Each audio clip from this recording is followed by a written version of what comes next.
Sa loob ng 10 oras o mahigit pa na naipit ang PNP SAF sa bakbakan sa Mamasapano, malaking katanungan ngayon kung bakit hindi sila napadalhan ng backup o reinforcements. Ang sabi ng militar o ng Philippine Army, huli na nung sila'y nasabihan. Ang acting PNP chief mismo, si Deputy Director General Leonardo Espina, sinabing linggo ng madaling araw na siya nasabihan tungkol sa operasyon at doon pa lang siya nakipag-coordinate sa Philippine Army para humingi ng reinforcements. Noong nakaraang linggo, ipinahayag ng pahayagang Daily Tribune na pinayuhan di mano ni Presidential Advisor on the Peace Process Teresita Guingdeles ang Pangulo na huwag magpadala ng reinforcements. Pero mariin na itong itinanggi ni Deles. Live mula sa Baguio City, may report si Mariz Umali. Mariz? Jessica, mahigit isang linggo matapos maganap ang madugong bakbakan sa Mamasapano, Maguindanao na ikinasawi ng 44 na SAF commandos. Sabi ng pamahalaan, mission accomplished na raw dahil napatay na rin daw di umano ang pangunahing target na si Marwan. Pero hanggang ngayon, napakarami pa rin katanungan ang nangangailangan ng kasagutan. Mismo sa officer in charge ng PNP Special Action Force na galing, alas 7 pa lang ng umaga, humingi na ng reinforcement ang tropa nilang nagpunta sa Mamasapano, Maguindanao para tugisin ang mga teroristang sina Zulkifli Binhir alias Marwan at si Basit Osman. Pero biguraw ang mga itong ma-penetrate ang lugar sa dami ng mga kalaban. I remember the voice of the radio man of 55th SAC. He then noticed the swelling armed men around them and now asking for reinforcement as early as 7 o'clock in the morning. Idinetalya sa amin ng isang source ang mga pangyayari sa mismong bakbakan. 4 na team daw silang nagpunta sa Mamasapano kabilang ang snipers. 2 squad ang nag-raid sa kubo ni Marwan. 2 squad din ang nagsilbing lookout laban sa mga bantay ng target. 36 na troopers ang bumuo sa blocking force. Alas 5 ng umaga, napatay na raw nila si Marwan. Nakunan ito ng litrato at DNA sample. Pero bago sila makaalis ng lugar, pinaputukan na raw sila. Nitong Biyernes, lumabas ang ulat sa pahayagang The Daily Tribune na nakarating kay Pangulong Aquino ang paghingi ng saklola ng SAF troopers na nakikipagbakbakan sa MILF at BIFF. Pero ayon sa isang source umano ng pahayagan, tumanggi raw magpadala ng reinforcement ang Pangulo. Sa halip, ayon umano sa source ng pahayagan, tinawagan nito si Presidential Advisor on the Peace Process Teresita Deles para makapagdeklara ng ceasefire. Tanong ng source ng pahayagan, kung nagawang tawagan ng Pangulo si Deles, bakit hindi ang Army Station na 1 kilometro lang ang layo mula sa bakbakan para sana makapagpadala sila ng reinforcement? Batay sa ulat, sinabihan daw ni Deles ang Pangulo na huwag tumawag ng militar para raw maprotektahan ang Bangsamoro Basic Law. Mariin itong pinasinungalingan ni Deles. Outright kasinungalingan. No phone call, no I was not perhaps even in the radar of the president when this broke out. Paglilinaw pa ni Deles, hindi kasama sa ceasefire agreement ang pagbabawal sa AFP na magpadala ng reinforcement kung may engkwentro ang government security forces sa MILF. Lalo na kung lehitimo naman ang operasyon at may tinutugis na terorista. Iginiit din ng Malacanang na walang katotohanan ng lumabas na report sa pahayagan. Wala raw alam si Deles sa mga nangyari. I can categorically tell you that that is not true. I spoke to Secretary Guingdeles on Sunday when it happened, and in fact she called me around 4 in the afternoon. In fact, she was not also aware of what's going on. Kung may dahilan man daw kung bakit hindi agad nakapagpadala ng tulong ang AFP, yun ay ang kakulangan di umano sa koordinasyon at hindi dahil sa ceasefire. Lalo na sa sitwasyon na ganyan, na our forces are are besieged. Yes. Walang nagsasabi diyan that we cannot assist, we cannot give reinforcement.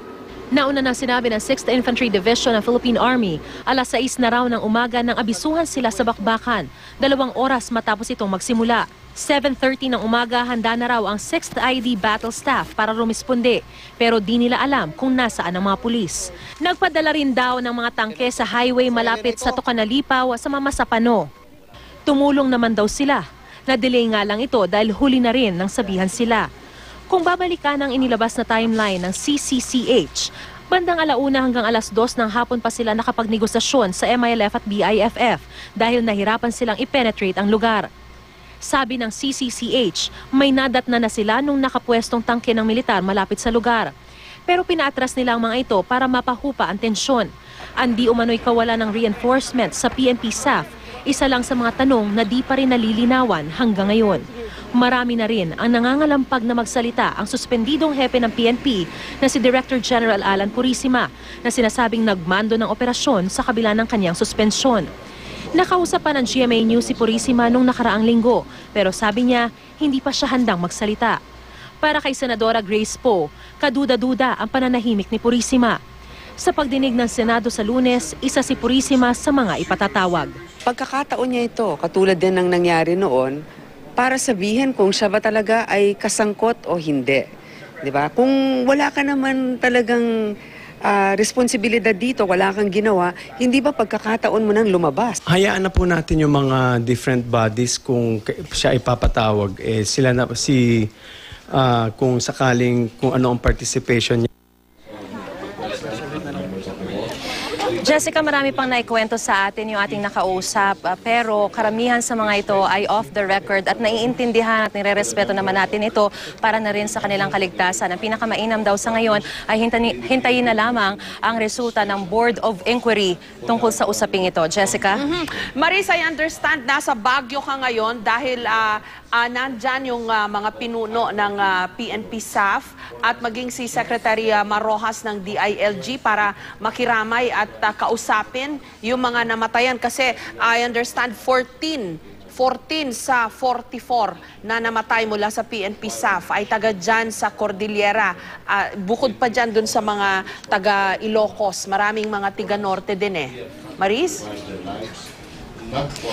Yes, Jessica, primarily tayo ay ipinadala dito sa Baguio City at pati na rin sa La Trinidad sa Benguet para i-cover yung wake at yung mga necrological services, pati na rin yung libing ng mga 13 or kung i-consider natin, pati na rin yung sa ibang parte ng Northern Luzon, nasa mga 15 itong SAF commandos na mula rito sa Northern Luzon, pati na rin sa Cordillera Administrative Region.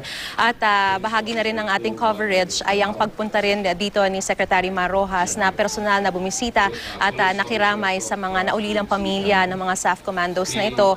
At kanina nga ay pinuntahan niya isa-isa itong mga nasa Mangkayan, Benguet, pati na rin dito sa Baguio City. At pagkatapos nito, Jessica, ay pumunta rin siya sa Pangasinan at sa La Union. Jessica. Ano ang, kumusta yung pag-uusap ni Secretary Rojas ni Talino ng PNP SAF sa mga kamag-anak, Maris?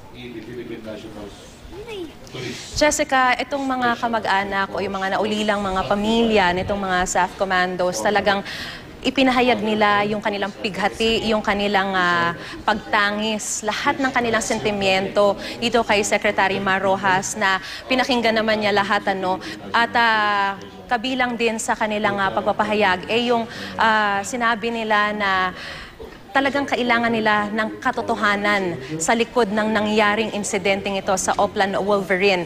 Kailangan din daw nila na talagang wag silang pabayaan ng gobyerno, thorough investigation, and at the same time ay kumbaga hindi raw sana matabunan ng mga ibang issues itong nangyari sa kanilang mga mahal sa buhay.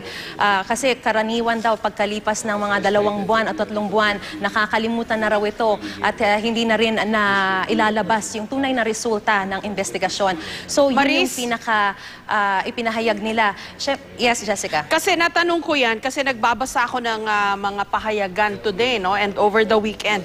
And I understand, katulad ditong Malaya, sinabi daw ni Secretary Rojas that the clash was not a misencounter. Sorry, pakita natin siguro yung dyaryo. Ito yung banner ng Malaya. Rojas, clash not a misencounter. Ano kaya ang implication nito, Maris, dito sa pakikipag-usap ni Secretary Rojas sa mga kamag-anak ng mga Fallen 44 doon sa initial na mga resulta o information na nakukuha natin tungkol dito sa nangyari? Alam mo, Jessica, itong si Secretary Marojas, hindi na siya nagbigay ng pahayag sa mga taga-media. Ang talagang naging pakay niya ay kausapin itong mga naulilang mga kaanak. At sinabi niya, dahil meron sa mga kaanak na ito ang nagtanong talaga sa kanya, bakit walang dumating na mga reinforcement? Bakit walang tumulong sa mga mahal namin sa buhay na nandun nang hihingi na ng tulong?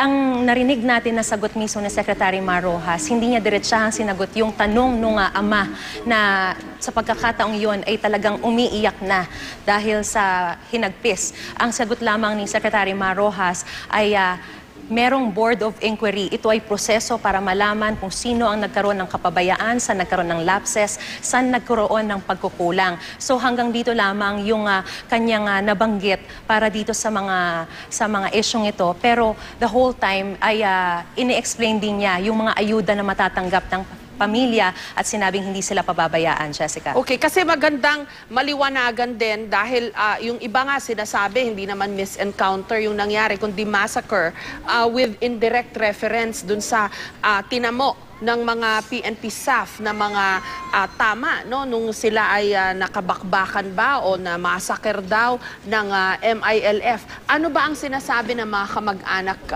doon sa tinamo ng kanilang mga mahal sa buhay na PNP staff? Mariz. Alam mo, Jessica, itong mga kasama o nakausap nating mga naulilang mga pamilya ay talagang parang meron daw concept or parang merong senyales ng treachery. Kumbaga, hindi man nila talagang masabi kung bakit nila ito sinabi o binanggit, pero kumbaga maayos yung operation plan at nasabi na rin sa atin ng ilan sa mga source na nakausap natin na talagang napasok na nila yung mismong kubo ni Marwan at nabaril, di umano daw nila itong si Marwan.